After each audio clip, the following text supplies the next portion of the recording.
Hello, and in this video we're just going to be going through the Minecraft Java Edition performance on the Apple M1 MacBook.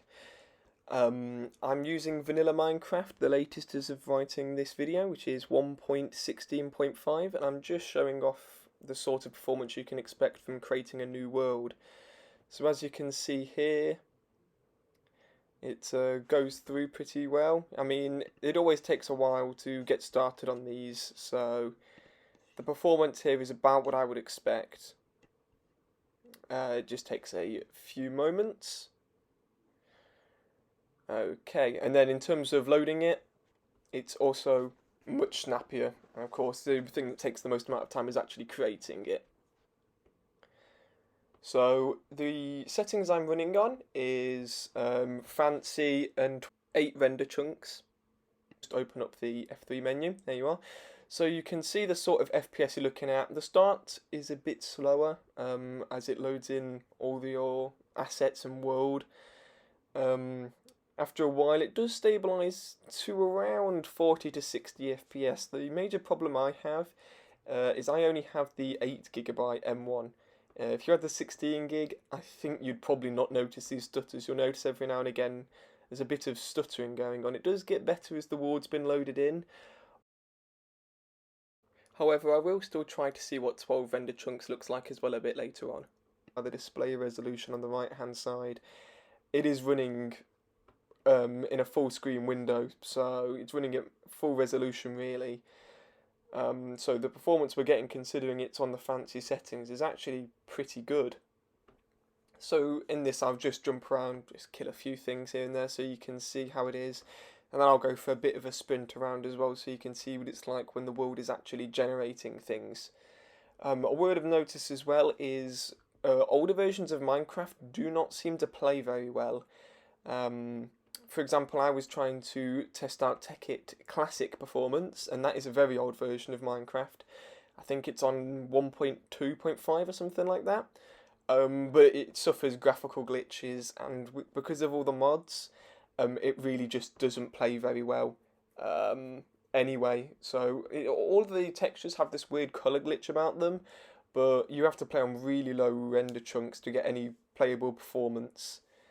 The main thing is this game is actually running under Rosetta. It's a x86 version of Java. You can't use the M1 version of Java. I have tested that. But essentially what Minecraft depends upon is some libraries, and these cannot be run through Rosetta as far as I can tell.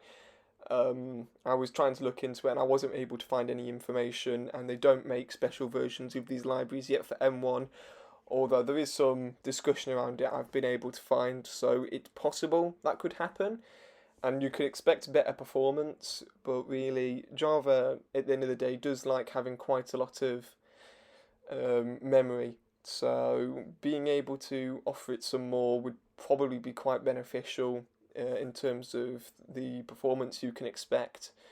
I mean, if you need any more, you've got to go for a 16GB M1 really. I mean, if you try and dedicate more to it, you're still going to run into the same problems. I only dedicated 2 gigs, but by the time you've got Minecraft open and a video recording software, in my case, there isn't really much more VRAM spare. Also, I'm going to be comparing what some video recording software is like on the M1. I'm going to be comparing OBS to the built-in QuickTime, because, spoiler alert, one is much better than the other currently. So I'll hopefully have that video up soon, so if you're interested in that, you can like and subscribe, and you'll get that in your feed when I've posted that. But as you can see here, the performance, generally speaking, if you've been paying attention, is just fine really. I've capped it to 60 FPS because if you uncap it, you're much more likely to run into those stutters.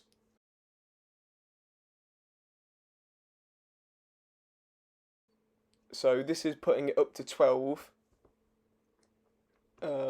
which makes the stuttering much more noticeable. So generally speaking, what you want to be doing is keeping the render chunks lower. I mean, it may not matter as much on a multiplayer server because this is single player, so we're having to generate the chunks as we go. If you're playing on a multiplayer server, that isn't something that your Minecraft has to worry about, so it should run better, to be honest.